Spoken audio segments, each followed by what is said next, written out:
各位贵宾，不好意思，我们的活动即将要开始，请各位尽速就座。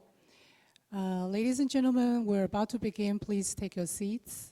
Thank you.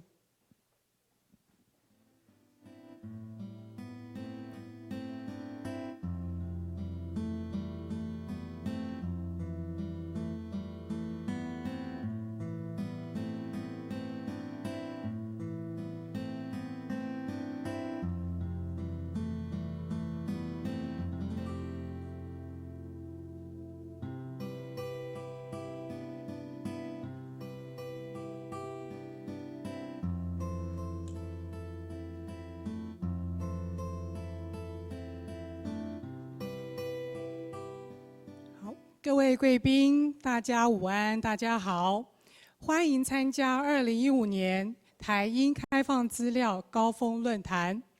今天的会议呢，是由行政院科技汇报办公室所指导，由经济部工业局主办，英国贸易文化办事处、Open Data 联盟与英国开放数据研究所共同协办，并且由台北市电脑工会执行。Distinguished ladies and gentlemen, distinguished guests, good afternoon. Welcome to the 2015 Taiwan-UK Open Data Summit. The summit today is initiated by the Board of Science and Technology, Executive Yuan, and organized by the Industrial Development Bureau, Ministry of Economic Affairs, with co-organizers namely British Trade and Cultural Office, Open Data Alliance, and Open Data Institute, and is implemented by Taipei Computer Association. Open Data 是国际全球发展的重大趋势。英国、美国早在2009年就建制了国家政府 Open Data 的网站。英国政府呢，更投入了1000万英镑成立 Open Data Institute 来推动。我国于民国102年跟进了这个潮流，发布政府资料开放网站，并由经济部工业局推动 Open Data 于各领域应用与发展，希望掌握知识经济的核心，提升产业的竞争力。Open data is one of the most significant trends in global data development. Both the US and the UK have established related open data websites on the government level as early as 2009. The British government even spent £10 million to start the Open Data Institute of UK in order to stay ahead. Taiwan government pursued this trend and announces the website for open government information in 2013, which is driven by the Industrial Development Bureau, Ministry of Economic Affairs, aiming at pushing the development and applications of open data in all fields, with the hope to withhold the core of knowledge economy and to strengthen the industrial competence. 今天呢，也有许多的贵宾莅临我们的现场。首先呢，让我为各位一一来介绍我们今天出席的专家跟贵宾们。Now I would like to acknowledge some of our guests present today at the summit. 首先我要介绍的是经济部工业局知识服务组的副组长林俊秀林副组长。科技汇报办公室主任柴慧珍柴主任，英国贸易文化办公室 British Trade and Cultural Office Mr. Chris Wood， 英国开放数据研究所研究部主管 Head of Research Open Data Institute Dr. Tom Heath， 支出网络公司 Owner of Spend Network, Mr. Ian McGill. 中兴公司 CEO, Founder of Resurgence, Mr. Mark Harvey. 舒特山丘首席开发 Lead Developer of Shootel, Mr. Andrew Dray。英国空中大学 Professor of Open University Dr. Gerd Kochum。伦敦大学教授 Professor of University College London Dr. James Churchill。以及我们台湾 Open Data 联盟彭启明彭会长，谢谢各位今天的参与 ，Thank you for coming to join us today。首先呢，我们请到了主办单位经济部工业局知识服务组的副组长林俊秀林副组长呢，来为我们致开幕词。To begin, ladies and gentlemen, let's welcome Mr. Junshou Li, Deputy Director of Knowledge Service Division, Industrial Development Bureau, Ministry of Economic Affairs, to give us his opening remarks.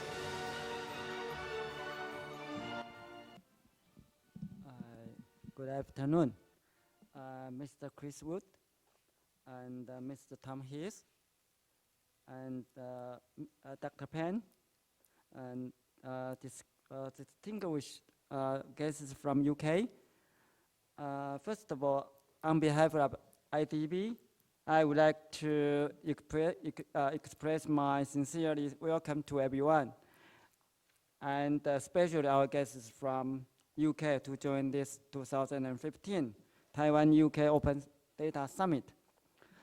In the open data field, Taiwan has shown a massive interest from all levels of government, research institutes, business and technical communities in recent years. In the yearly open data census hosted by OKFN, Taiwan has advanced from 36th to 11th last year, while UK, of course, is the number one in the census. And apparently, we have much to learn from the UK, and today is the best chance to strengthen our friendship and improve practical collaborations between the UK and Taiwan. I sincerely welcome everyone again, and expect we can achieve something with each other to find more opportunities in the future. And the rest of my talk will be in Mandarin. 台湾政府已经积极的推动 Open Data 已经2年了哈。那今年年初我们毛院长刚上任的时候，其实他就提出了毛氏3件。那他说就是第一件当然就是 Open Data。再加上 Big Data 跟群众外包哈，他是希望藉由这3件来翻转政府的施政。那在我们的积极推动下面，其实应该到目前为止已经超过6000项的 Open Data 的资料已经开放了哈。那而且这个6000项全部都是3颗星以上哈。那在产业面，因为工业局比较负责产业推动的部分，在产业面部分，我们也积极的宣导推广 Open Data 的观念，并且透过竞赛、辅导，还有各种的创新创业的做法，来刺激 Open Data 能融入企业之中，产生更多的应用服务，进而来带动整个社会跟经济的转变。我想 Open Data 是一个新蓝海，大概大家应该都会同意哈。那我们非常欢迎英国能跟台湾的企业一起合作，来运用 Open Data 来提升企业的竞争力，提升民众的跟社会的福祉，还有更希望能够共同的推广跟建立资料分析与应用的能量。那经济部工业局在推动 Open Data 的政策上，经常会参考国际的脚步，再依照台湾的这个产业的现况来做出调整。那我们认为台湾跟英国厂商在 Open Data 的应用上遭遇的问题，应该会有类似之处。因此，我们就希望在今天的会谈中，能够借由双方的一些经验，相互的学习跟参考。那产业如果有合作的意愿，以及想共同解决问题，我想我们工业局都会对于国际间的合作抱持我们乐观开放的态度。无论是观念的分享交流，或者进一步在技术标准上面的沟通，甚至商业机会的合作跟创新创业的育成，我们都认为以上都有可能的。那针对资料服务产业的应用推动，工业局也已经制定了从2015年到2018年的4年的计划。那我们每年也会根据产业的形势跟科技的发展来做调整。所以，如果台湾跟英国双方认为有合作的机会，而需要政府来协助的话，我想我们政府都会来协助。那反过来说，如果企业想出一些方向或自主推动一些合作，那希望政府来协助推动的话，我们也非常欢迎。那根据我们的观察，在许多的 open data 的创新应用都来自于个人、SOHO 主或者是新创企业。因此，我们在 Open Data 的计划中，我们也投入很多资源来育成来协助我们 Open Data 育成跟协助我们 Open Data 的新创事业。我们有一些研习营、教育训的联合会等等，我们来协助我们这些新创事业。另外，英国在 Open Data 新创公司的推动跟育成上非常的成功，尤其他们 ODI 在这方面更是翘楚。我们希望今天有机会能够透过这个交流跟座谈的方式来学习跟沟通，对于新创团队的育成、国际 Open Data 商机的拓展，我们希望能够吸取英国的经验，更希望在今天的交流跟座谈当中，能孕育出台湾跟英国双方商业间的新创公司的商业合作。那如果其中有工业局可以协助的地方，我们也非常乐意。我想今天是一个难得的机会，虽然现代的网络社会中许多意见的交流跟分享不必透过人与人碰面就能进行，但是在台湾社会上传统上还是非常重视人与人透过实际会面所建立的交流跟感情，所谓的见面3分情。所以即便我们是推动最先进的 Open Data， 我想我们也是很高兴大家今天能面对面的做一些交流。那过去的2年间，我们从英国的 ODI Sir Nigel 来访问开始，到去年台湾组团参访英国洽谈 Open Data 交流，双边不断的互动，才有今天的这样的一个会议。我希望今天是未来长久持续台湾跟英国交流活动的一个重要的里程碑。那今天讨论出来的结果跟心得，能够把台英的 Open Data 合作带往更紧密的关系。我在这里敬祝今天的论坛顺利成功。无论何时，台湾的 Open Data 都欢迎国际给我们更多的意见。谢谢大家，谢谢。谢谢我们，谢谢林副组长。今天这个真的是一个非常难得的机会哦。好，那接下来呢，我们请到的是英国贸易文化办事处的胡克定代表呢，来为我们致欢迎词。Now let's welcome Director of British Trade and Cultural Office, Mr. Chris Wood, to deliver his welcome speech. 谢谢，请掌声感谢，欢迎。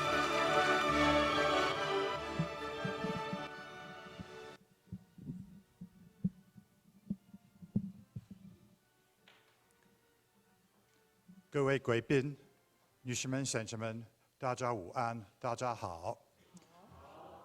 因为今天下午有翻译，请允许我继续用英文讲话。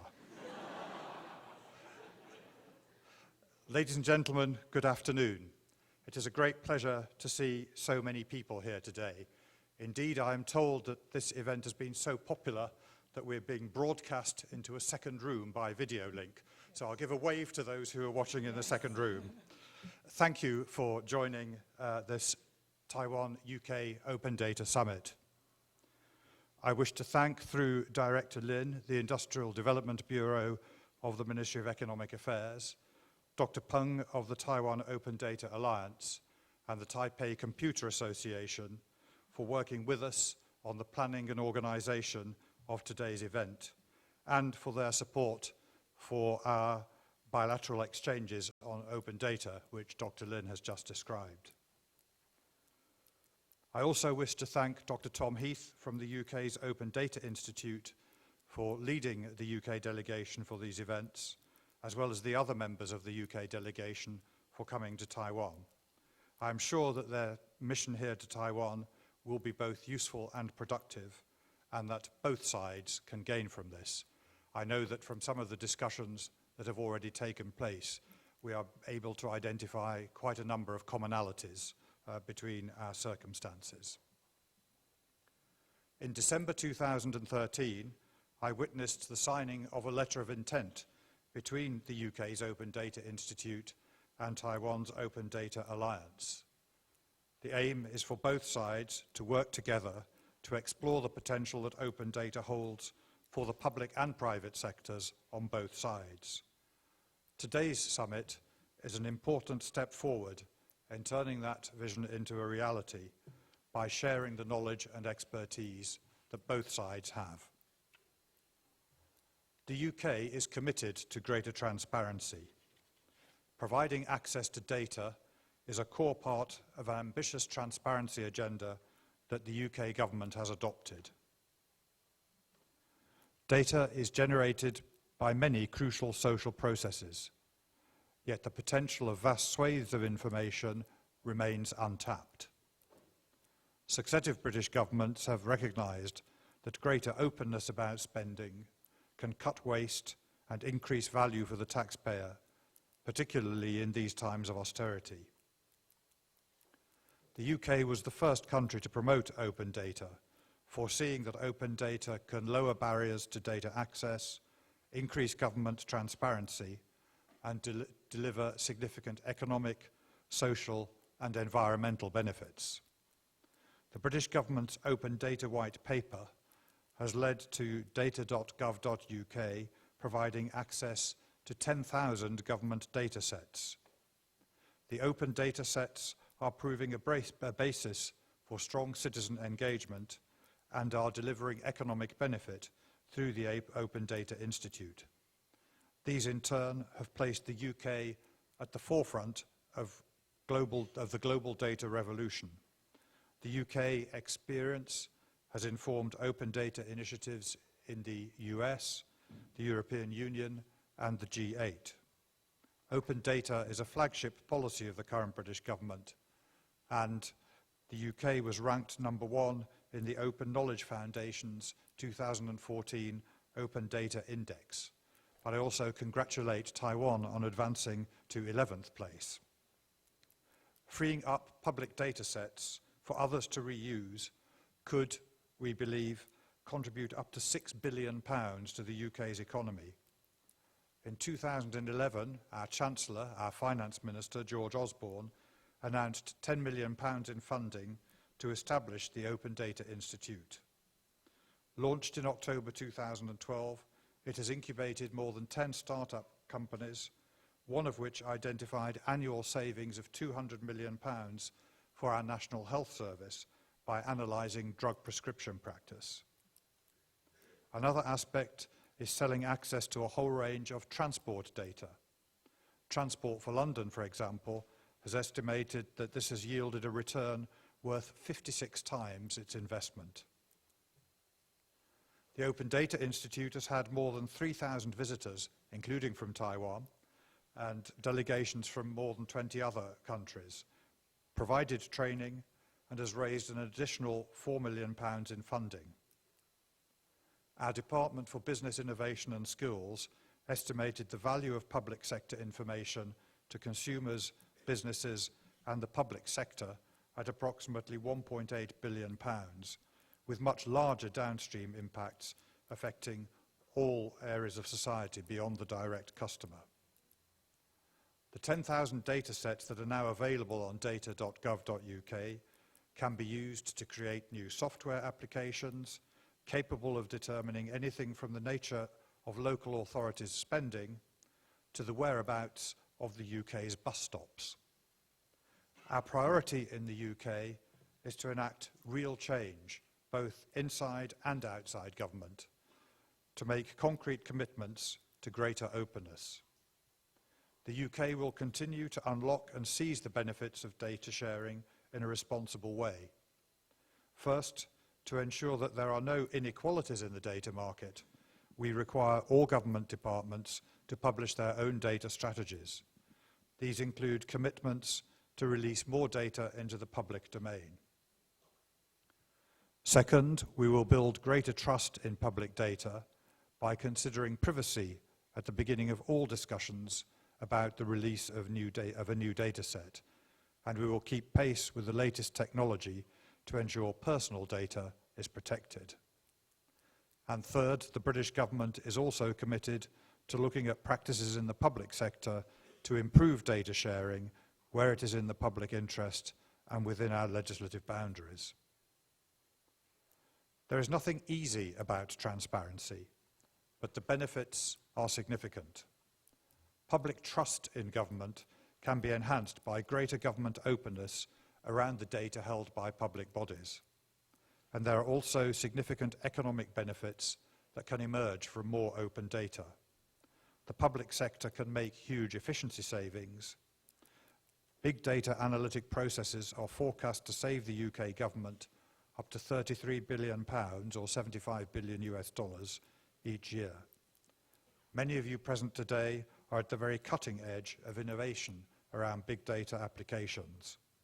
And the global market for big data technologies is estimated to grow to $50 billion by 2017. We see massive potential for collaboration between the UK and Taiwan in this area. We are very pleased to see the huge interest in open data that exists here in Taiwan, including from government, research institutes, businesses, and grassroots technical communities. At the moment, open data in Taiwan is largely applied, for example, around the transport network. But we see much scope for going further and for the UK and Taiwan to work collaboratively on open data around such areas as disaster prevention, environmental issues, and government procurement. Taiwan's Executive Yuan has officially designated 2015 as the year of open data application. As this moves forward, we very much hope to establish the UK's position as Taiwan's premier partner on open data policy, research, and applications. I hope that this afternoon's discussions pave the way for practical and mutually beneficial cooperation. I wish this UK-Taiwan Open Data Summit every success. Thank you. 谢谢大家。 Thank you, Mr. Chris Wood. 谢谢。Please take a seat. 为了见证这个难得的一刻哦，那也很欢迎这个远道从英国来的这些贵宾跟讲师们呢。我们现在邀请呢现场的贵宾呢上台，让我们来一起合照哦。So this is a really special moment. We would like to ask all our guests to come to the stage for a group picture. 那我们先请这个林副组长上台，还有这个柴慧珍柴主任，麻烦请您上台。还有英国办事处的 Mr. Chris Wood, please come to the stage again. Mr. Tom Heath, Ian McGill, Mark Harvey, everybody up? Okay. 彭启明彭会长。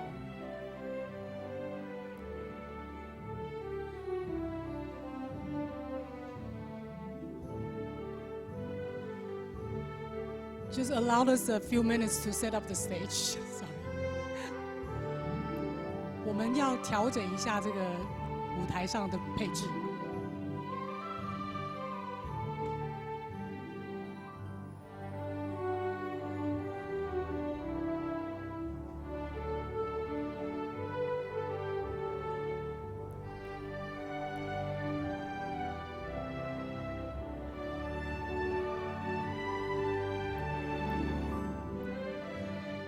This is really a special moment.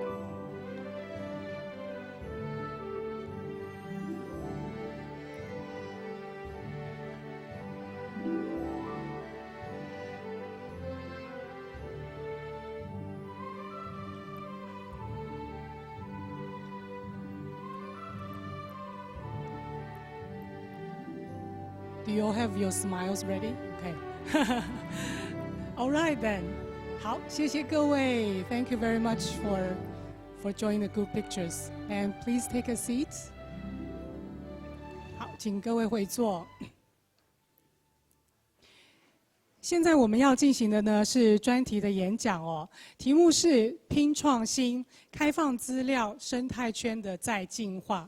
Now we are moving on to our keynote speech today. The title is Creating and Enabling Environment for Open Data Innovation. 我们邀请到的主讲贵宾呢是英国 ODI 研究部主管。I would like to invite our keynote speech of this session, the Head of Research, Open Data Institute, Dr. Tom Heath, to share his expertise and knowledge with us. Ladies and gentlemen, please join me and welcome Dr. Tom Heath. 让我们掌声欢迎 Dr. Tom Heath 来为我们演讲，谢谢。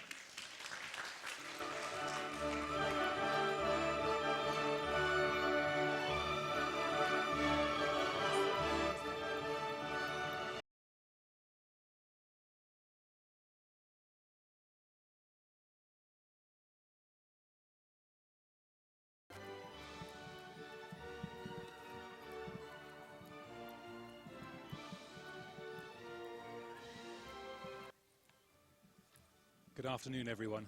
I'd like to echo the thanks that have already been made for the warm welcome here in Taiwan for myself and my colleagues from the UK Open Data Delegation, particularly to IDB, to TCA and the ODA, and also the BTCO based here in Taipei, for what is really an excellent program of activities which I think really highlights the quality and maturity of open data activity here in Taiwan, and really creates the further momentum for our ongoing collaborations. The focus of this afternoon's event is really on the business aspects of application and exploitation of open data. So I'd really like to take the time to share some experiences from a personal perspective of how open data has enabled the UK commercial ecosystem to develop. I think we're all familiar with these sorts of ambitions and observations around the potential for data and for open data, but for the sake of the translation, I'll read these out. So this quote is from Francis Maude, our Cabinet Office Minister. In 2012, he stated that data is the 21st century's new raw material. Similarly, in the G8 Open Data Charter in June 2013, it was written that open data are a catalyst for innovation in the private sector, supporting the creation of new markets, businesses and jobs. And I think I'd add to that to say that we've already seen the potential for open data to create benefits also in the public sector in terms of increased efficiency and cost savings, as well as additional innovation in the public sector domain. So I'd like to think back on the history of open data development in the UK and just give you that framework, that context, as a way to help reflect on and understand how open data is progressing within Taiwan. Thinking back to 2006, which is longer ago than I really care to remember, there was an initiative involving the Guardian newspaper called Free Our Data. This was something that really predated the notion or the realization of open data as a concept. And this was really a campaign to generate support for data release from organizations who collect data, but who do so through public funds. So for example, in the UK, we have a number of governmental agencies or publicly funded bodies who collect vast amounts of data, but who historically haven't released this data under open licenses for others to reuse. So we had the ridiculous situation where individuals were paying for data collection through their taxes and not being able to get access to the data, or having to pay again to get access to the data that had already been collected with paid for by tax revenues. This campaign was really instrumental in raising awareness of the issues and galvanizing support around those. In 2007, I'll choose one example here. Like I say, this is a selective history. I wouldn't claim that it's representative of all the events that have happened of significance, but it also reflects some of my personal interests. in 2007, there was a project in the UK that was drawing to a close. It was an ambitious multi-year, multi-university collaboration called AKT, Advanced Knowledge Technologies. This was a research project funded by our Engineering and Physical Sciences Research Council in the UK and led by a certain Professor Nigel Shadbolt from the University of Southampton. And at this time, there weren't many examples available in the UK of the kinds of applications that people could create with open data. But what we saw in the AKT research project was the opening of initial pilot data sets, for example, from London councils, which are sub-areas of London, administrative areas in London, and then researchers from the AKT project using that data to create information visualizations that started to highlight some of the patterns and trends in the data. And 8 years later, this seems very old-fashioned, but at the time it was really quite revolutionary, and people could start to understand through tangible examples the value that open data could bring. In 2009, there was a piece of work done by the Daily Telegraph, which is one of the major newspapers in the UK, that had access to data about the way that members of Parliament were using their expenses allowances. And what the data uncovered was that there was rather widespread misuse of expense allowances by some members of Parliament across all political parties. And what this created was a focal point for members of the public to understand the value to them of transparency. It was a very emotive topic, a very emotive issue, and it actually provided greater momentum that coincided with in time with the emergence of more open data initiatives. We shouldn't necessarily make a causal link, or shouldn't necessarily claim a causal link between this expenses scandal and the open data initiatives in the UK. But in terms of public perception, then we can see that one helped facilitate the other in terms of adoption and comprehension of the opportunities. In 2010, the first edition of the Open Government License in the UK was launched. And this was really significant in providing or removing a lot of the uncertainty around the way that data should be licensed when released from government. Before that, there was a lot of uncertainty about how the data could be reused, and there was a lot of uncertainty around the data publishing from the point of view of the data publishers. And this provided a certain degree of, an incredible degree of clarity, and helped simplify the landscape for data reusers and application developers. And as Chris described earlier on, then in 2012, the ODI was founded and launched. And I'd like to just quickly review each of these milestones and think about what they've contributed to the emergence of the open data ecosystem in the UK. So, firstly, the Free Our Data campaign was reflective of the strength and also supportive of the growth in the strength of the grassroots community around open data in the UK. The AKT project really helped to foster the research expertise around reuse of open data. The expenses scandal, reported primarily in the Daily Telegraph, was, I think, a catalyst for a greater public demand for transparency in the UK, whereas the Open Government License provided a much clearer legal framework that was more accessible, more easily comprehensible by data reusers. And critically, the ODI has, so all these factors predate the ODI, but what I think the ODI has been incredibly effective in doing is building capability within government and civil service, within large corporations, within community groups, and within small businesses and startups. And also a convener, a place where people can come together to understand about the opportunities of open data, to network with other people who are interested in applying open data, and critically to businesses, particularly large companies and governments. Then the existence of the ODI serves a wonderful normalizing effect. It takes a lot of the fear and uncertainty away from the journey into open data, because you can come to the ODI and you can see normal people doing exciting things with open data. So with that historical context in mind, I'd like to think about the situation in the UK in the present day, and particularly from the point of view of the commercial ecosystem around open data.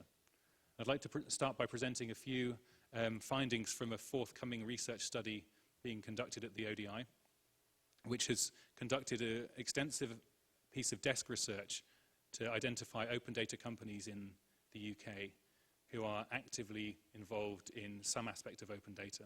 It could be publication, it could be reuse to build applications, or it could be serving a consultancy role or as a kind of intermediary in terms of data reprocessing, data cleansing, and data reprovision. What we found is that open data is not something in the UK that's isolated to small tech clusters in cities such as London. We've actually found that it's a nationwide phenomenon. There is a certain focal point in London, but you can see that each of the red dots represents an open data company that we've identified through our study. And you can see these exist in all regions of the UK. And critically, 70%, when you count up the locations of where these companies are based, 70% of them are based outside London, which is really significant in demonstrating that this is something that all sorts of types of companies in all sorts of different regions can make use of and derive value from. So to understand a bit more about how these companies are operating and how they're deriving value from open data, we sent out a survey to all 320 companies and received 79 responses, which is by industry standards an incredibly high response rate. We can't make claims about it being representative of the broader UK ecosystem at this stage because of our sampling methodology, but with the open data ecosystem in the UK being in its early stages, it's very hard to identify a representative sample of that wider population. What we found was that less than 60% of the companies responding to the survey identified themselves as being primarily within the data and technology sector. So again, whilst the bar at the top is by far the longest, what this indicates is that there's a significant amount of open data activity taking place in other sectors, that it's touching all sorts of sectors as diverse as environment and weather, energy, education, transport, business and legal services, all sorts. So this isn't just stereotypical data geeks or tech geeks deciding to start open data businesses. It's people with real domain-specific problems who are choosing to use open data in their businesses because that brings them business value and commercial advantage. What we also found was that about 70% of the surveyed companies have fewer than 10 employees. So this tells us two different things, actually. That firstly, that there's an incredibly vibrant ecosystem of startups and SMEs working with open data in the UK. But it also tells us something about the remaining 30% of companies which don't fit into that first group. It means that open data is creating value and impacting on companies of all different sizes. So in this sample, there are large multinationals as well as startups of 1, 2, or 3 people. So again, open data is touching all different sizes of companies across different sectors. So what happens next? How do we continue to create an enabling environment for open data innovation? The answer that we found from the study primarily is around quality and governance. So we asked the respondents to the survey some questions about the factors that were influencing or had influenced their decision to use open data. And if I can remind myself of the pointer. It's this one. Okay. So what we found was that aspects such as the availability of accurate data, the availability of properly licensed data, the ease of access to data sets at all, timeliness, provenance, and the format of data were highly influential in companies' decisions to use open data. So this is excellent. It implies that we could infer from this that people find government data accurate, or open data accurate, and well licensed, timely, with clear provenance data and in useful formats. What we've actually found through further research is this isn't the case, or not to the extent that we would like. So I'd like to talk briefly about a project that is a European Commission funded research project under the 7th Framework Programme. It's called Open Data Monitor, and the Open Data Institute is a partner in this project. So this project is basically aggregating metadata from European open data catalogues. It's aggregating metadata about all the different open data sets that are, or all the different data sets that are included in those data catalogues. And then it's performing a bunch of analytics to understand the current landscape of open data deployment across the European Union. And this is the recently launched alpha version of the Open Data Monitor platform that starts to provide us with some basic insights into the state of the art in open data deployment in Europe. I'll draw your attention to this, this section in the middle, which provides some interesting high-level statistics about the data that we've harvested so far. So we've so far harvested metadata about over 381,000 different distributions. So to be clear about the terminology here, one data set may have multiple distributions, perhaps in different formats, for example. So there might be an XML version, a CSV version, a JSON version, or et cetera, et cetera. Of these, we found that only 53% had a license attached to them, any license at all. And actually only 23% of those, of the original 381,000, had an open license attached. So if we think back to the previous study, the previous findings about what persuaded people to use open data in the first place, licensing of data sets is a key influencer. Yet only 23% of the data sets we've harvested so far have a license attached. This is a real problem. Similarly, only 17% were deemed machine readable. So this might be cases where data sets were published in PDF format, for example, which isn't easily machine readable. So how do we address this solution? Well, firstly, projects like Open Data Monitor can help us bring these kinds of issues to light. At the Open Data Institute, we've developed the Open Data Certificates program, which is a mechanism for data publishers to self-certify regarding the quality of the way the data is published.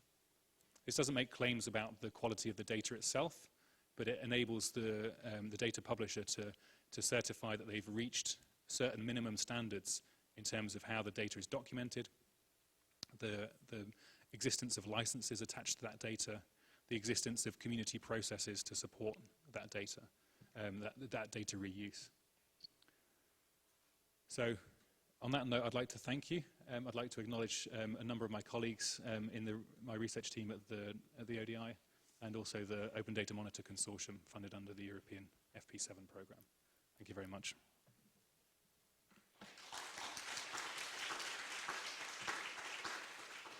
And I think we have time for some questions if there are any.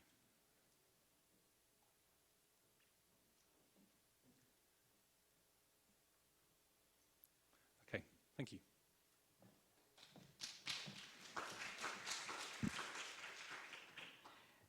谢谢 Dr.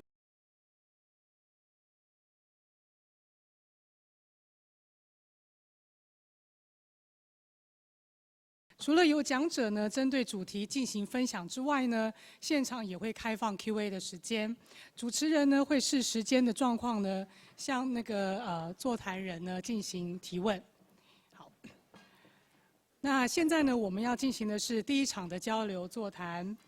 题目是成功活化政府数据，迈出资料大商机。主要呢是将要借鉴英国成功的经验，谈企业如何活化政府资料，透过数据挖掘商机。Ladies and gentlemen, now we are moving on to the first topic of the discussion session. The topic that we are talking about is open government and open business. 我们首先呢要邀请到本场的这个主持人呢跟语坛人来上台。First, I would like to call upon the following guests, our host and our discussion guests, to the stage and take a seat. 首先呢，我们请座谈的主持人，科技汇报办公室副执行秘书黄燕南黄副执秘呢上台。接下来呢是支出网络公司董事长 President of Span Network Mr. Ian McGill to the stage。英国开放数据研究所 Head of Research Open Data Institute Dr. Tom Heath to the stage。接下来呢是神通资讯科技总监 Senior Director of MyTech Mr. 黄家许先生。接下来呢是智库驱动董事长 Chief Executive Officer of DSP Mr. 刘家凯先生。那我现在就把这个主持人呢交给我们的黄副执秘这边。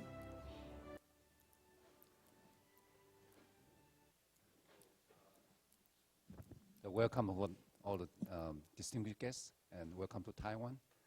在场的我想很多贵宾哦，那我们今天针对 Open Data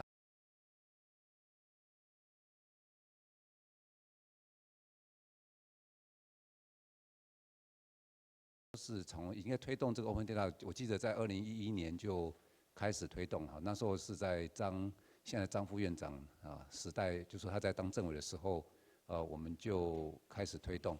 那当然这几年下来，我们实际上是有不少的 data 政府资料已经 open 了，那个就已经几千个，5000个以上了现在哈。那当然就说这个我们还在持续努力哈。那这个像这样的一个 open data 的研讨会，也过去也开过好几场。那我们也有请不同的专家或者是学者或先进有提供很多意见啊。所以政府推动 open data 这个是一个很重要的工作。那所以我很高兴今天也很荣幸有这个机会来这边。来参加这样的一个，来组织这样的一个 panel。我们今天在场刚刚有介绍过，有好几个从国内国外来的这个先进our experts on open data. So again, welcome. We're going to have basically have you this a panel. So maybe have you to say a few words, and then we have we have actually a number of questions that you may want to sort of focus. One is the open data, the challenge, especially for new enterprise. Okay, this is one possible topic. And then of course the other one is for open data, what government can do to help. Okay, that's definitely your experiences would be very helpful. The third topic is especially for Taiwan, and this is your advice and very important to Taiwan is. If we have this kind of open data, so we have a very good open data infrastructure, how we can have this a lot of like new startups or the new business be able to grow and also go to international market. Okay, and so this again some of your like a suggestion, experience can help. Now of course, last question is what can we do more to encourage our cooperation between Taiwan and UK? Okay. And so what I'll do is I'll pass. We have about 45 minutes. 45分钟嘛，好，这个 45 minutes. Okay, so each of you can maybe 5 minutes also talk about number of questions that you may have in your mind in any random order is fine. Okay.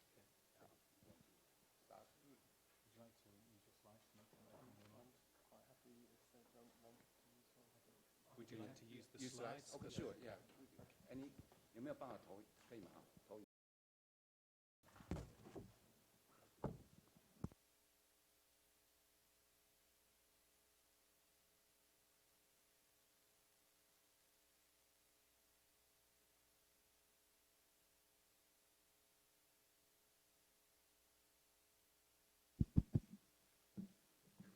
Good afternoon, everyone. Thank you. Thank you to all of you for coming here, and thank you to our host today for looking after us so well whilst we've been in Taiwan. I won't go through the whole list again, but except to say that we've been really overcome by how generous and helpful everyone's been since we arrived here. I'm going to just run through a couple of a few things about the work that we do so that you can understand how open data businesses fit into the open data landscape. I think it quite often it's easy to think, well, you know, how on earth can you be a business when you give away so much? So I'm going to hope to try and answer some of those questions. So I'm going to start by, so I'm covering off 4 topics quite briefly. Who am I? Why make financial data open? How you might make financial data open, and why we need open data businesses. So to get on with it very quickly, my name's Ian McGill. I run spendnetwork.com, and I actually say this about what we do. We know more about how government spends money than the government does. Now that might be a little bit unfair, but it's actually in a funny way true, because especially in the UK, there are so many different parts of government, it's actually really difficult. And it's quite a lot of work to understand what government really spends its money on. And we've gone and just focused on that so much more and done more so that we can now understand really what the whole of local government spends, and that wasn't possible before now. Also, it's slightly unfair because government itself is legally bound to only work within certain restrictions, and they can't just go and actually find out what's happening in a local authority unless they think there's something wrong. So open data solved a lot of those problems and made it possible for someone like me to know more than government. That's spendnetwork.com. You can go there and look at the transactions from over 200 public entities who have published their spending data, and see and link it up to companies. So if I want to find the activity of a single company, I just type it in, and we'll see where they've been earning money from government. Why make financial data open? You know, why bother? Why is this important? I think the first thing is that we can then start to hold government to account. So if we as a nation decide that it's important to spend money with small businesses and for government to spend with small businesses, now we as a nation can know exactly how much they're doing that. And we don't rely on government to tell us what's going on. We can determine this for ourselves. Here's a slide from a local authority that suddenly announced in the middle of last year that they had no money left and that they couldn't empty the bins and that they needed extra help from government. And you can see that, I won't name the authority, but you can see that for a number of months, they've been spending far in excess of their budget, which was this orange line here. And you can see that they knew that they were going bust a long time before they went bust. So when they said, oh, look, we're running out of money, we published this slide and we said, well, they've known that for some time. And they had to make some statements to suggest that although they knew it, some of it was a bit of a surprise. I didn't believe them, but hey. We can also monitor how suppliers perform. So at the same time, you know, what are suppliers doing for the money that we're giving them? As taxpayers, what are they returning? And we can start to question some of the larger deals and say, really, how accountable are you? Which is another huge benefit to the UK. We can also monitor a category using the data we have. So we can say, well, look, this is how much people spend on agency workers in London. And by aggregating it up, we can possibly see if monopolies are starting to occur or if there is too much dominance from one supplier or not enough competition. This is quite a healthy, competitive market, you can see. So no problems there. We've also been able to monitor how long it takes to submit a tender across Europe and how much time that delays going into the UK economy. So, you know, that delay, what effect it has on the UK economy. So these are just some of the things that we've been able to do. And our goal is to be able to monitor how much spend is going through every contract. So I can say, you know, someone puts up a contract and says, oh, well, we've got a 10-year contract. But if they've spent over half the money in the first 3 years, I want to be able to know, because I want to be able to hold people to account and say, look, we know what you're spending your money on, but you're spending it too quickly, or how is this going to work out for the taxpayer? So how do you make financial data open? How do you put the citizen in control of the financial data? And subsequently, you know, how does what is required to do that. We think financial data is broadly a pyramid that starts at the top with budgets, and then you have projects that are committed to budgets, and you'll have tenders, contracts, finally transactions, and then receipts. And the volume of documentation grows larger as you go further down the pyramid. Now, in order to really understand what's happening, you have to link that data. So first thing you have to do is you have to link it to a register of public entities. Now, in the UK, we don't have a register of public entities, so we had to create our own, and that has problems. So, you know, if you're in government here in Taiwan, you can take a step further than the UK by literally providing a list of all of your public entities, from every school to every university, right through to government departments. We have bits of it, but we don't have one single entity register. And then you can link it to the companies. So we can link, once we've committed to spend money, we can link it to companies. And this takes a lot of work. So if you really want to help when you're publishing your data, if you want to make your data more valuable, make sure that your contracts and your transactions and receipts link to the company identifiers so that you know exactly who received that. You know, or is it a charity? Did a charity receive money? Link to the charity identifier. And so that's my kettle diagram. Very suitable for an Englishman to have a kettle diagram, but there we go. That's how you that's how you create public, open financial data. But as well as this, you have to validate and every entry. We have to check almost. A lot of the work that we have to do is manual. Every file we have to do, every file we process manually at some stage because we can't be sure of the quality of the publication across so many different actors. It changes. And then finally, why do we need open data businesses? Why is it important to have an open a business fit in this environment? When academia and government are so capable, what's the role of an open data business? I think the first thing is, this is a very personal view, but I think there are two things that are really important. Is you need long-term investment, but you actually need to innovate fast. And it's really difficult for government to, they can do long-term investment all day long, but for them to innovate fast is really hard. Equally, larger businesses, they have annualized turnover. You can't make those long-term investments, and it can be very difficult for them to innovate fast unless they create an isolated skunk works type environment. Equally, hackers and activists can innovate very fast, but their long-term commitment can be very difficult because they rely on grant funding or not doing this in their spare time, and that's not sustainable. So I genuinely believe that startups provide the longest and the most speedy innovation, the longest term commitment and the speediest form of innovation. That's just me. I'm sure there are plenty of people who would contest that, but I think that one of the important things is that we can actually turn this into product, and that's the most important thing, is that we have to turn this into product.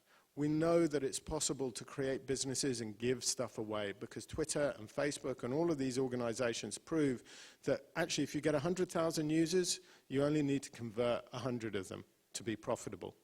And we can work on the same model using open data.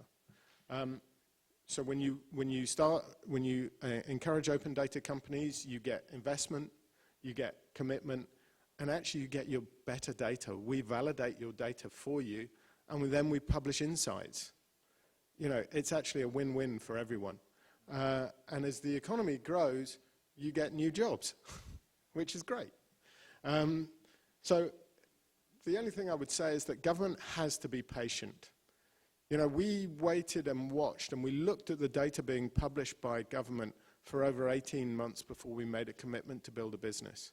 Because what happens is the government minister says, right, we're going to make this open, and this is going to be wonderful. And then 5 days later they go, has anyone started a business yet? And actually, you need to kind of just wait a little. You need to know, as a business, as an entrepreneur, you need to be sure that this This data is going to be there in a year's time, 2 years' time, 3 years' time, and it's going to be consistent, and the data will be accurate enough to use. So be patient. That's the first thing I would do. And then, you know, use the ODI model for startups. Give them desk space. Give them the support that they need. Give them profile. Run innovation competitions. And we heard about some of that that's already happening this morning. And then seed fund for specific output. So if you think you need to save money, don't invest in a large consultancy to come in and find out all the problems in your procurement. Open up the data and provide a seed fund for 3 companies to go and solve the problems for you.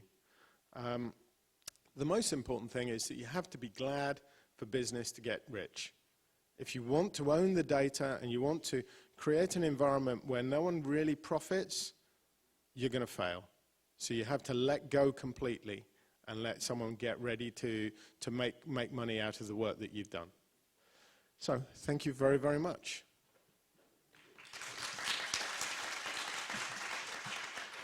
Keep all the questions at the end, so maybe.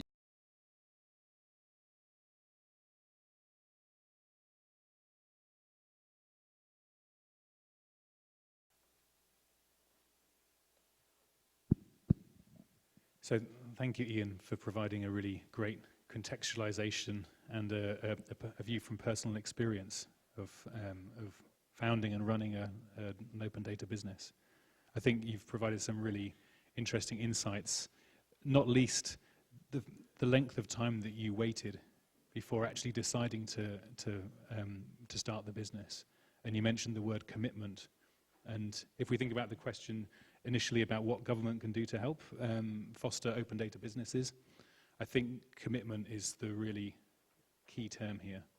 I think commitment to continuing to publish the data, commitment to adequate resourcing for the quality of the way the data is published, so that companies like yours can focus on the quality of and the depth of analysis that you provide, rather than spending too much time doing data cleansing. I think a commitment to that adequate resourcing is really important. And I think a commitment to a clear, accessible legal framework around data licensing is really, really essential here. I mentioned this in my talk earlier on about the importance of the open government license in providing clarity. I think there's great importance around providing that kind of clarity, and also ensuring that the terms of the license are solid enough that people can take the risk of remortgaging their house or something to build or borrowing money or giving their free time to start an open data business.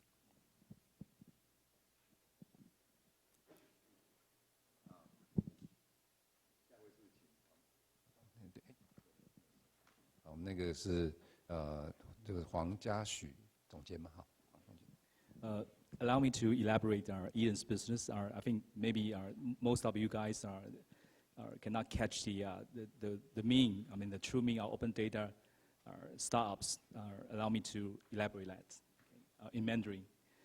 Ian 的公司，我早上跟他接触之后，我觉得就是让人家很惊艳，就是说一家公司执着在政府的预算支出的这个资料的整理，那他花了非常多的时间，他甚至跟我们讲是说来的都是 paper， 都是 paper， 不是 open data， 就不是甚至连 data 都不是，啊，都是 paper 的 work。那他怎么样去花时间去整理？然后问他说，那你不会 push 政府说你应该怎么样吗？他说没有用，就是做就对了。那我觉得我必须要跟我们的这个在座政府官员，包含吕副座还有这个黄副执秘，我们觉得，因为我们一直抱怨政府，一直在 push 政府，一直希望它开放。可是我发现到，其实在以这个Ian的例子来讲的话，就给我们一个很好的案例，是说，我就先做给你看，啊，我做，当然也有很多的这个其他的资源进来帮助他把这个 business 做成。不过我是先分享，就是就这个案例来做一个补充说明。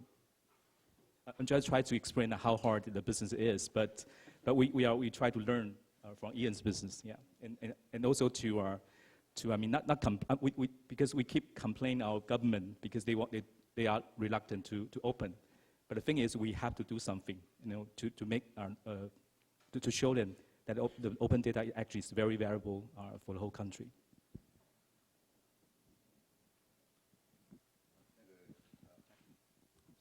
谢谢黄总监呢。我想，确实 Open Data 需要两边的合作了。我想就光一方面努力一定是不够的哈。那当然就是说政府这边也持续努力，那民间这边有什么 feedback 也尽量让政府知道哈。Okay, what I'm saying is that we need cooperation between government and private sectors, so that we can work together, make it better, make data better, and also maybe what we like to see is that they can be used to encourage new business. So that definitely is needed for both sides. In my experience, it doesn't go so well if you complain to government and you haven't bothered to do something with the data first. Yes. So if you've gone some of the way to creating the potential and you've demonstrated how committed you are by creating something first and then said, look, this could be so much better if you release this data, you get listened to. If you just stand outside and complain, you don't get anywhere. 我们那个刘家凯董事长。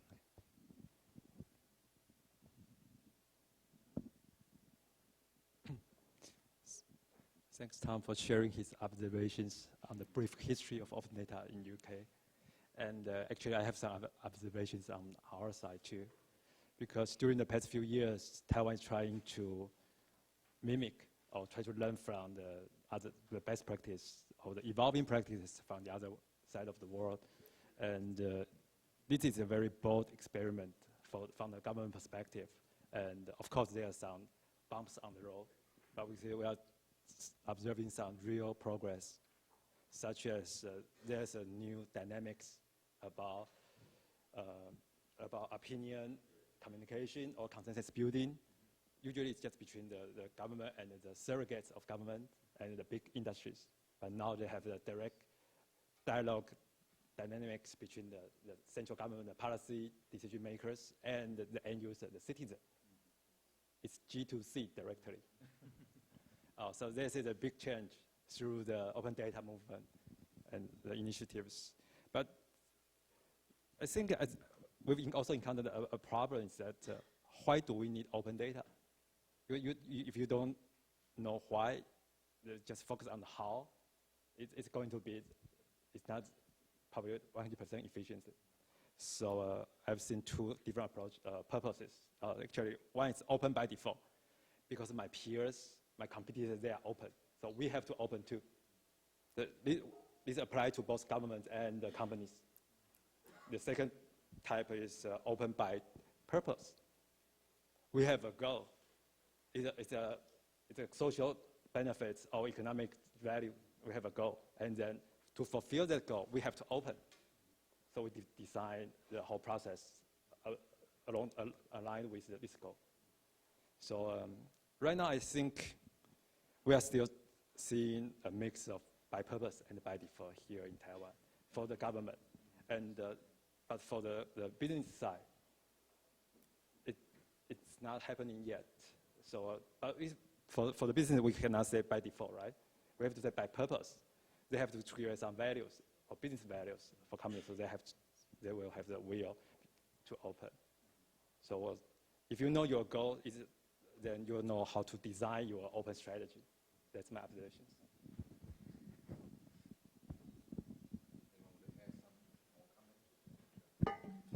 So I think your experience in Taiwan is fairly consistent with the experience in the UK in terms of those two approaches, that there's very much a focus on having specific goals around economic, social and environmental benefit, but supported by a fundamental commitment to doing things openly by default.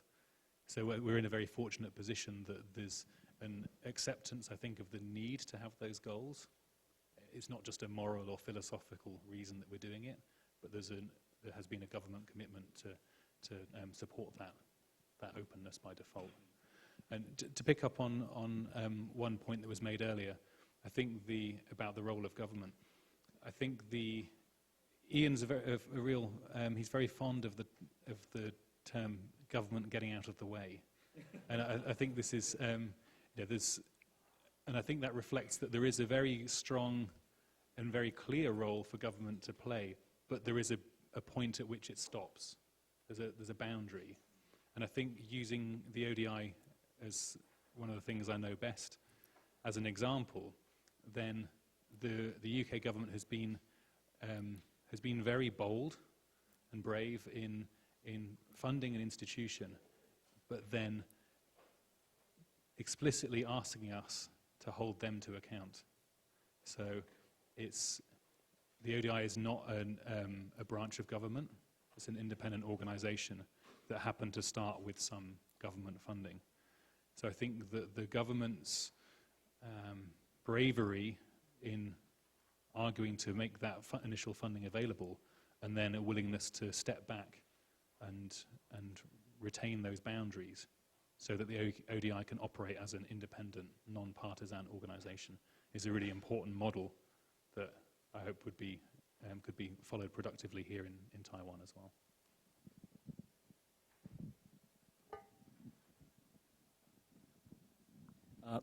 I want to share my experience in Taiwan, because my tech, as I represent my company, we've been doing the healthcare service or business for more than 10 years. But the thing is, we know it's a big pie out there, the huge pie. But how can we just change the structure, the healthcare system? Actually, we have the similar system like UK. But in this morning, Tom shared one example, very good example. Just one open data project can save £200 million for just one project. So that's a huge saving. So I would like to ask Tom, can you share more about how to just use open data, government open data to boost this industry? Sure, thanks for referring to the example, which is one of our oldest and favorite examples from the ODI. So to give some additional context, this was an analysis done with healthcare experts and data scientists brought together by the ODI to analyze drug prescription patterns amongst doctors' clinics in England. And for one drug class, this potential saving in 1 year was £200 million. Now, if we bring this back to the question of what government can do, then the National Health Service, or what the public sector can do, the National Health Service publishing this data in the first place was the crucial step. This is anonymized data about the drug prescriptions. So that's the first step.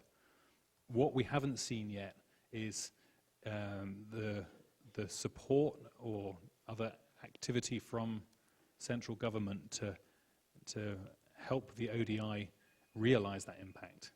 So this is £200 million of potential impact, but the bigger question of organizational and cultural change to help those savings be realized, that question remains open. And the ODI is firmly committed to realizing that potential benefit, but we also have to be realistic about our ability to affect that change. When there are cultural practices at work, there are organizational structures and processes that act as barriers towards realizing those changes. So again, government understanding where it can learn from the findings from open data analysis and work from the top down and the bottom up to implement those changes is another important role for government, I think, especially when it's government and the public sector that saves the money. Touch most of questions I raised at the beginning, but two particular questions I'd like to follow up a little bit.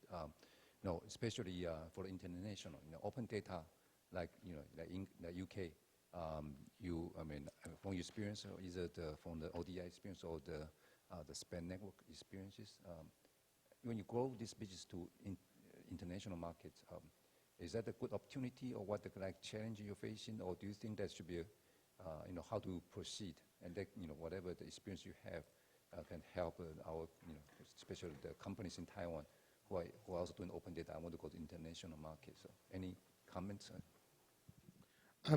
Yeah, I definitely think there is lots of potential, and in fact, with today's technology, it doesn't sit well to be arbitrarily nationalist. You either have to be very, very local and very specific to Taipei, for example, in transport or whatever, or you have to be global.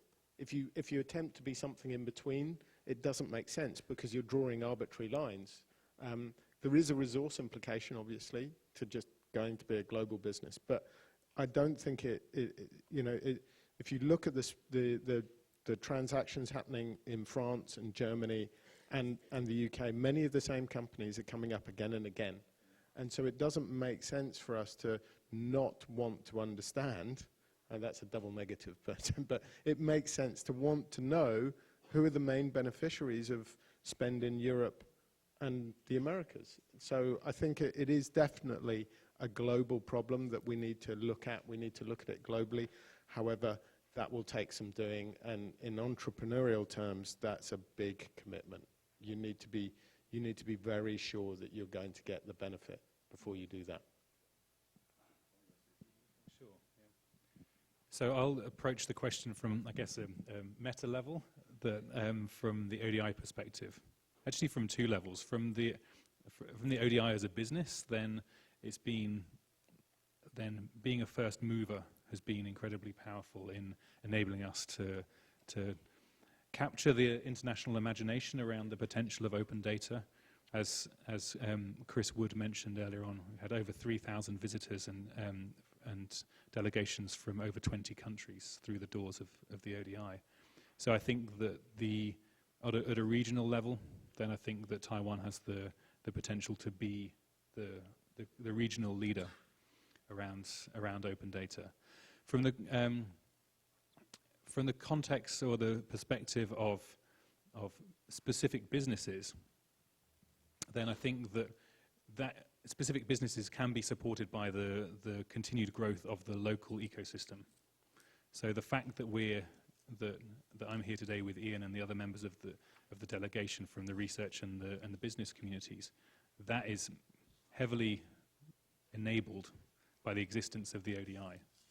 So I think when I look at around at some of the entrepreneurs that are here in the room from Taiwan, who we've met and discussed with this morning, the existence of the Open Data Alliance and the continued strength and growth of the Open Data Alliance as an industry body, as an advocacy group for those companies, is going to be one of the most important mechanisms in helping to expand into other markets, because it establishes Taiwan as the regional thought leader and the regional activity leader in this space. So I'd really encourage you to continue the support and growth of the ODA here in Taiwan. We have about 10 minutes left. What I would like to do is open question to the audience. Anyone want to follow up the questions, or since we have experts here, and two of them from UK, which is very far away, so you may take this opportunity to ask any questions about this open issue. Sorry, I use the channel to ask the question. Maybe later you can translate to ask this expert. Okay.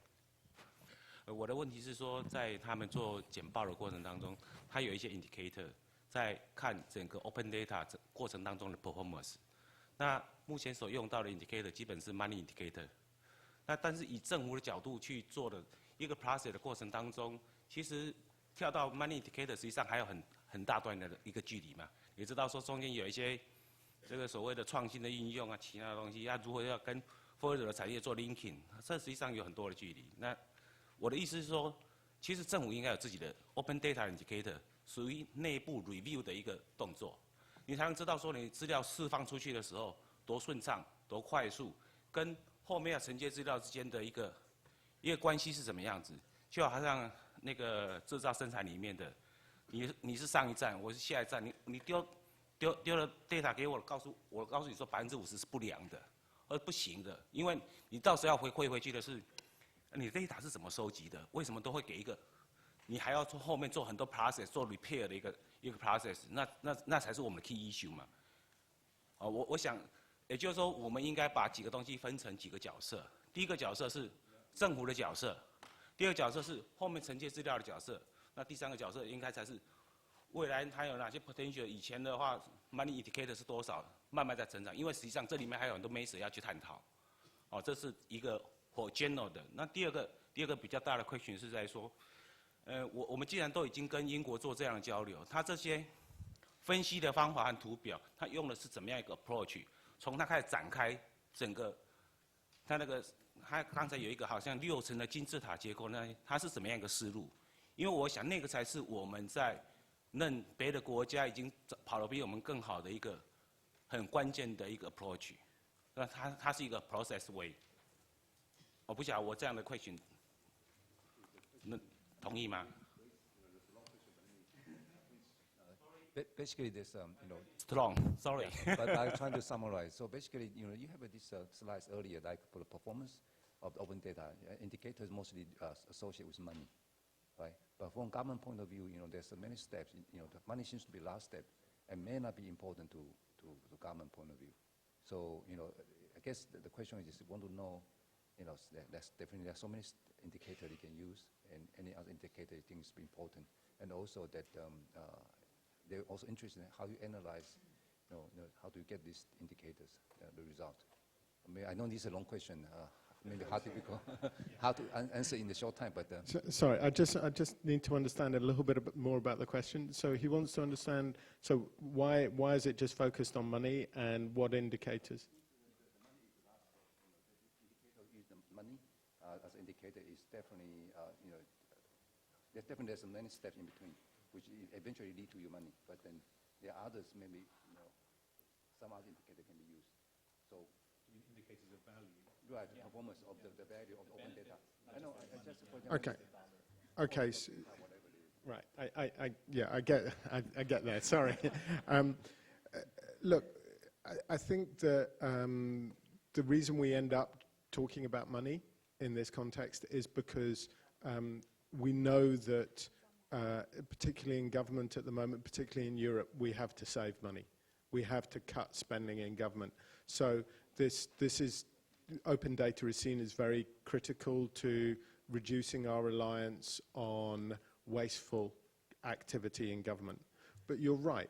I mean, you know, if we talk about just transport data and improving timeliness of trains and improving the lives of citizens who travel on those trains, then that's a really important data set that we are mindful of. However, at the same time, we're also mindful of how much it costs to travel on those trains. And I think you can't ever take away the money. We live in a capitalist society, and and as long as that remains the case, then money will be part of what we do with open data.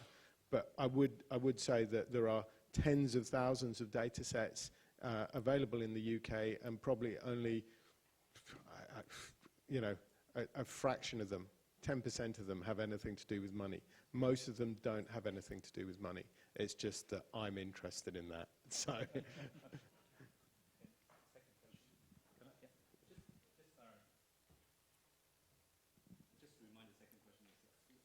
Apart from the dollar and the money, and also any other indicators for government sites, how to assess, do the assessment about the open data value. So just as an observation from our ODI experience, then we found that different styles of impact have meaning to different people. You know, money is reasonably universal, but some individuals or groups within society care much more about the social impact, or about the environmental impact, or a combination of those. I think that the environmental impact is actually quite easy to measure. That there's kind of a clearer set of dimensions. It might be about reduced CO2 emissions, or reduced nitrous oxide emissions in or levels in city centres, water consumption, which I gather is an issue here in Taiwan. I think those are quite easy to quantify.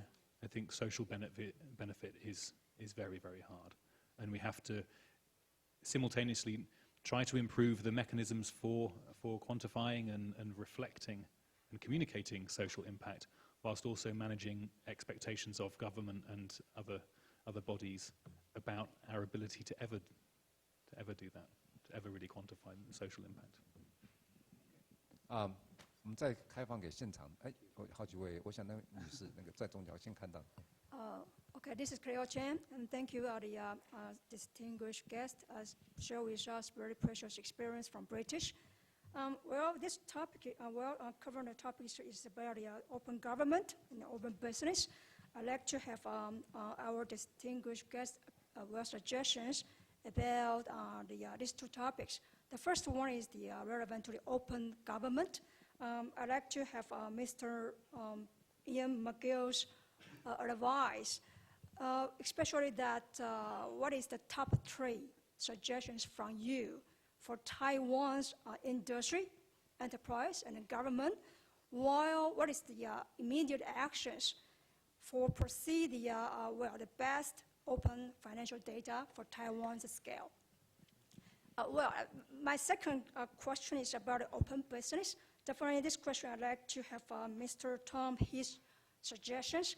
Well, as per your research and your observations, what is the top tricks and tips or best practice for Taiwan's startups while embrace the open data to go for global market?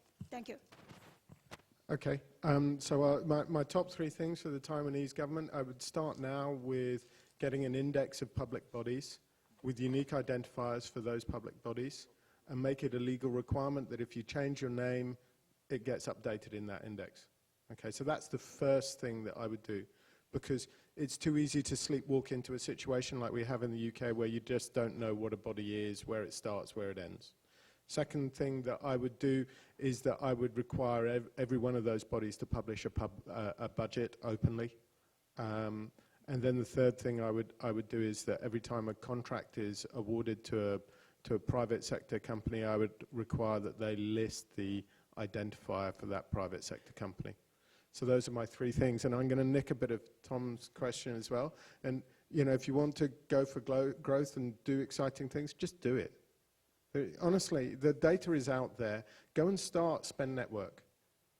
There's nothing to stop someone in this room tonight starting a version of Spend Network for Taiwan. Go and start it tonight. Go and put it up there, and within 6 weeks of working on in the evenings, you'll have something. Go and do it. That's the best thing to do. How can I follow that?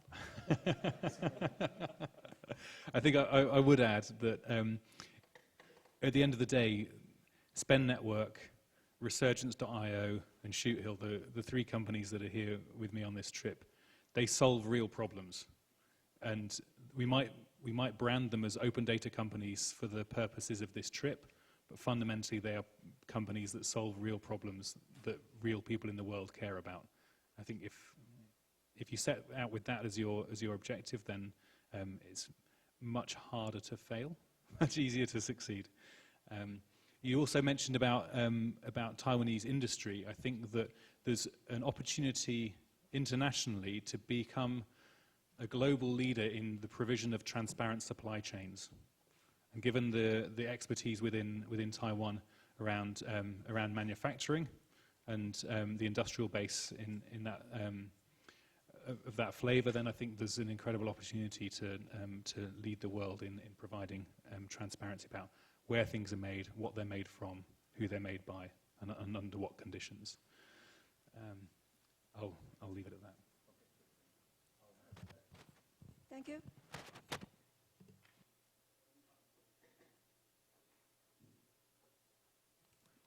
喂，你好，可以用中文帮我翻译一下，这样子。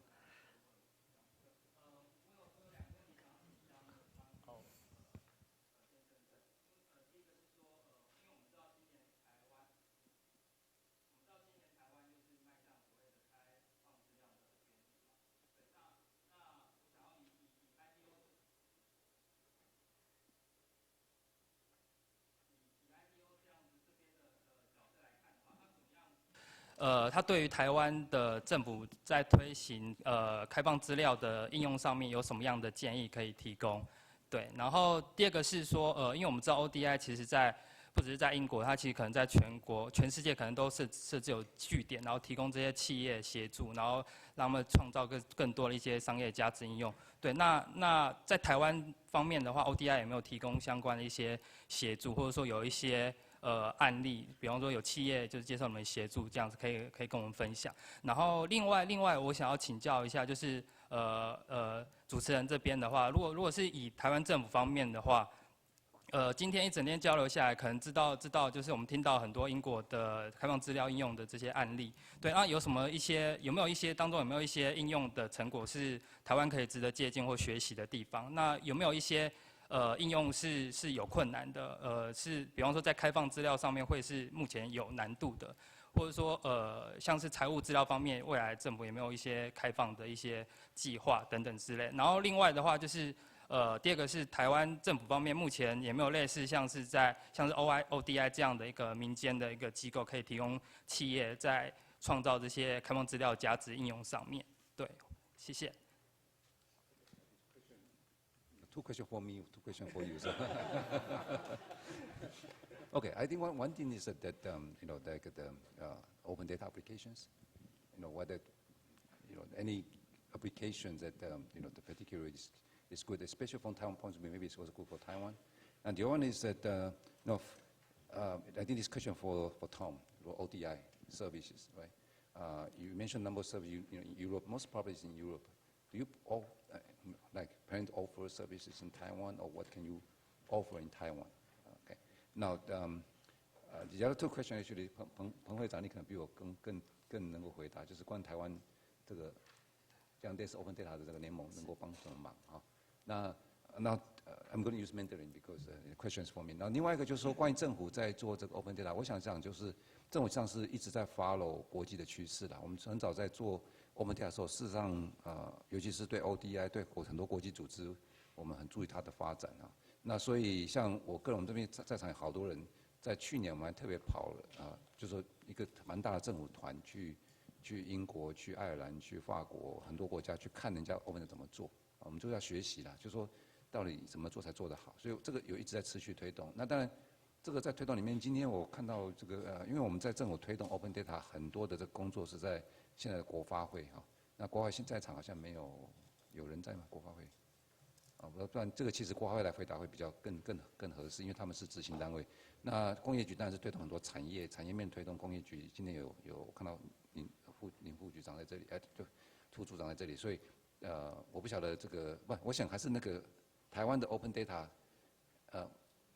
我很快回答一下，就是说，其实我们很羡慕英国有个 ODI 了哈，那但是各位知道是1000万英镑5年哈，可以专心的做，而且他们其实很有商业的头脑哈，全世界都可以到那个地方做，所以我们很希望，我们很期待，但是其实以台湾现在各位知道，要成立一个法人，政府拿钱出来做这个事情，其实大概不大容易哦，所以其实这个部分我们也跟民间的角度跟政府也谈了很多。那台湾现在到底是怎么样呢？就是说，其实各位可以看，我们1月16号，我们 ODA 联盟还有跟很多的社群朋友一起到行政院，直接跟张上正副院长对谈。其实里面我们有很强烈的呼吁一些事情啊，一些作为哈。那当然，政府现在很多的国事多如牛毛那很多事情已经够他们烦了Open Data 只是一项，那我们只能尽我们身为一个国民，我们的希望的要求，不断的往前去 push。那至于说在这个培育的部分的话，其实工业局他们的这个计划配合这个电脑工会的计划也做了相当多，所以我建议说你可以挖取去做。那事实上很多的社群，其实在台湾社群反而是我们台湾一个很有意思的一个能量一个能量。那这个部分我们台湾政府、台湾的民间的这个力道也很多，所以其实有很多的管道。那另外还有一个是说，我们其实最近也跟这个韩国、还有泰国、还有美国都签了一些 MOU。那 MOU 呢，其实也是外力会让我们有压力。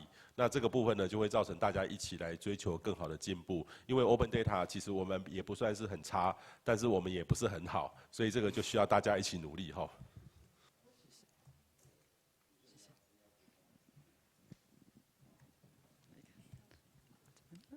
那我就稍微补充一下因为陈门这个科技汇报的资金的支持，那我们大概也要1+4年的5年的时间。那经费其实大概也是1000万英镑的这样子的一个规模，就是5年加起来应该有5亿。只是台湾在刚刚彭会长在讲，就要成立一个财政法人是越来越困难，所以我们现在还是用非营利组织去推动的方式，也就是说用非营利组织来协助我们的企业界。去抓住这个 Open Data 这样的一个浪潮跟蓝海，然后因为台湾刚开始，我们其实有很多必须要去做，比如说是 awareness 的部分。现在的很多的大企业，他们可能需要用 Open Data， 但是第一个他们可能不知道 Open Data 怎么用，或者是 in-house 在大部分是不知道怎么用的。那我们还有政府的部分，那这个需求如果要产生，其实要很多的推动工作，这些人才知道说，哎 ，Open Data 可以对他们带来很多的好处。所以这个就是我们在 awareness 上，在去年，因为我们只推动1年嘛，哈，那去年要施很大，就是要奠定那个基础。这样子的话，我们有需求产生，是供给面就比较好推动了。的一些创新的营运模式，我们这边也有辅导，然后我们有人才培训等等的哈，所以大概我们在这几年还是会这样子的持续推动，但是目前来讲，像 ODI 这样的组织，我们也在研究了，如果可以成立的话，我们也会去往上呈报，然后看看能不能成立类似的组织。以上，谢谢。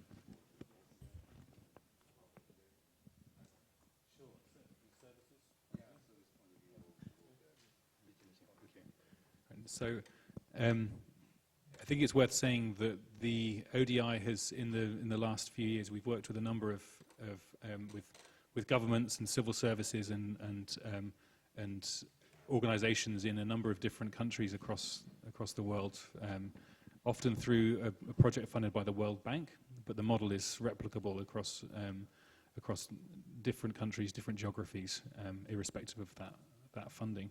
So we've worked with the Mexican government to build capability in open data.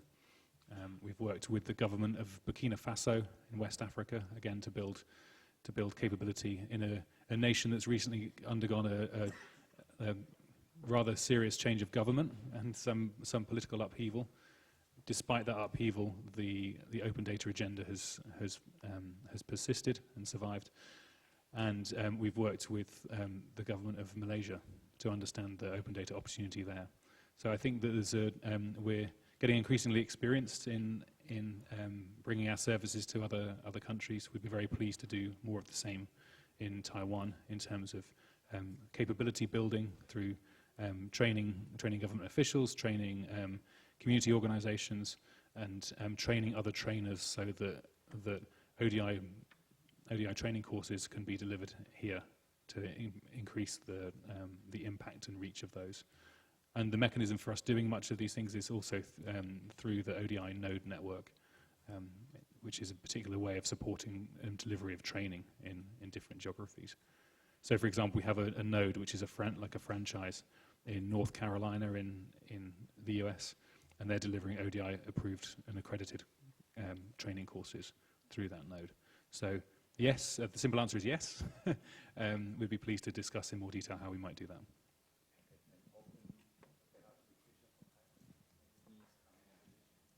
Same question.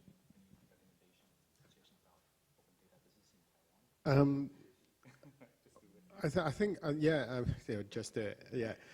I think that the idea for the best way to develop businesses using open data is to solve problems. And I was reminded by your question reminds me of a speech that was given by Sir Tim Berners-Lee at the ODI Summit just before Christmas last year, and he talked about aggressive competitive disclosure and about how actually the success of bookshops and how the web has influenced bookshops. And you know, when we first started with the web and bookshops, you would have a picture of the bookshop and details of how to get in touch, and then you might have some details of the stock held by that bookshop, possibly, but not stock levels and not prices. And now we get prices and stock levels and automatic fulfillment, and you know, actually you've got your own e-readers from a bookshop. So So that's the process that I think you need to go through. I couldn't say to you that there's an app for swimming pools or there's an app for, you know, food safety or whatever. I'm sure there are those things, but what you want to do is you want to engage in an opportunity that allows, that gives people access to data that they currently find a bit difficult or they didn't know existed. So linking data sets and delivering news and information and valuable information to people who currently can't access that information, you will find a business. I'm sorry to be opaque and not absolutely specific, but I think I don't know enough about the way the economy works here in Taiwan or what data you have available across the breadth. 我想那个我们就这场先到这里哈。我们在这里再次请大家谢谢我们今天的那个 panelist。我们掌声谢谢台上的贵宾。好，那接下来呢，我们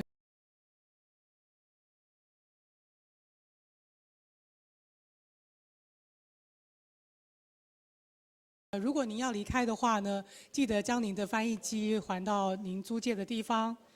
那还是要提醒您要随身把您的贵重物品随身携带着哦。Now we have a 10 minutes short break. We have some refreshments ready for you outside. Please help yourself.